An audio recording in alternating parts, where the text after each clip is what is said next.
Welcome to Winvest. In this video, we are going to look over the basics of the Robinhood Investing App. When you open the app, you will see your balance and any news or price movement notifications based on your watch list.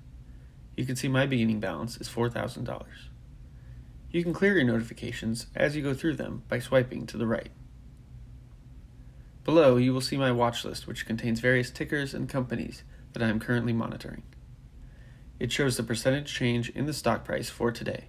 For example, Tesla is up 2.68% and Win is down 2%. You can change what is displayed by pressing on the percentage, and an option menu will pop up where you can select between last price, as seen here. Next, I'll click Your Equity, which shows as NA or not applicable, since I don't own anything at the moment. That's it for this first tab. Basically just shows your balance and your watch list. Next, let's take a look at how to look up stock tickers. Click on the magnifying glass on the bottom. This will take you to a screen with some news and a search bar.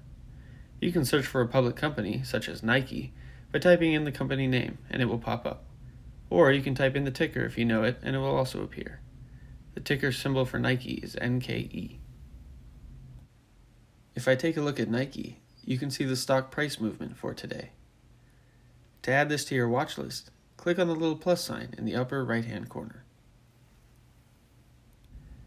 Now if I go back to the first tab, where my account balance and watch list is located, I can scroll down past all the tickers that I've been watching and see that Nike is added at the bottom. Let's take a look at the chart for a minute. You can see the stock is currently red on the day, but was up earlier in the morning. If I drag the selection around, you can see the changes in the stock price. Also, if I drag the cursor to the beginning of the day, you can see it opened at 104.92 as that was the price during pre-market hours. If I try to locate the high of the day on the chart, you will see it shows 105.58 as the highest price available. That is in fact not the high of the day, due to the fact that this is a mountain chart. To show the candlestick chart, click on the little pattern on the right of the screen. Now, you can drag your cursor to see the high and low of each candle and see exactly where the high of day occurred. You can also see other information, such as the open and close price of each candle, the volume, and the stock price change based on that particular candle. This chart is showing 10-minute intervals and is what is considered a 10-minute chart. Now that we've reviewed how to see more detail in the stock price from today, let's take a look at some other information Robinhood provides.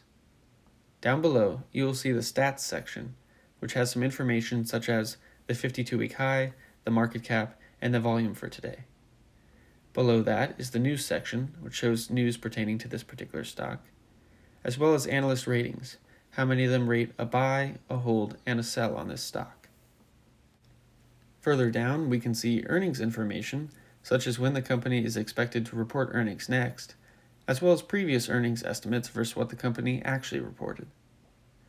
Below that are some similar stocks people bought, such as Apple and Disney, as well as categories that this stock is featured in.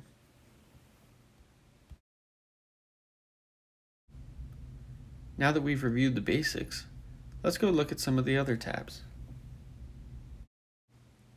The second tab is the Cash Management tab, which is a newer feature of Robinhood where your uninvested cash can accrue interest. There is a waitlist for this feature as it is not available yet. Looks pretty cool though. The third tab is the Search tab that we've already covered, but it also shows news regarding stocks that are moving a lot in the market today, as well as the biggest movers, both in the red and in the green. The fourth tab is your messages and shows if an order has been completed or if an account transfer has been initiated. The last tab is the account tab and shows your balance as well as your transfer history and tax documents. This is where you go to see your monthly statements. That's it for this video. If you have any questions, please leave them down in the comment section below and I'll be sure to get back to you. I'll cover more about Robinhood in the next video.